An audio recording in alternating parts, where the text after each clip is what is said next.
Representa ni Police Brigadier General Rogelio C. Raimundo Jr., Pro 5 Deputy Regional Director is Police Brigadier General Nasir C. Babagay Jr., Acting Regional Director bilang Guest of Honor and Speaker sa isinagawang closing ceremony ng Basic Internal Security Operations Course BISOC Class 02-013-R5-2025-033 at 034 nito lamang Agosto 11 taong kasalukuyan sa RSTU 5 Annex Barangay Villahermosa, Daraga, Albay. Sa kabuuan, 180 ang nagsipagtapos at tumaan sa puspusang 60-day training program kung saan 19 ang police lieutenants at 161 ang police non-commissioned officers na sinanay ang kakayahan at karunungan para sa mga mahalaga at epektibong internal security operations. Sa kanyang mensahe, ipinarating ni Police Brigadier General Raimundo Jr. ang kanyang paghanga at papuri sa kanilang tiyaga at determinasyon.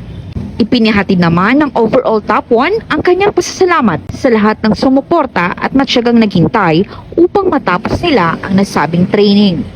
Unang-una po pagpapasalamat sa may kabal, pagbibigay sa amin ng kalakasan ng pangangatawan at alas ng pag-iisip.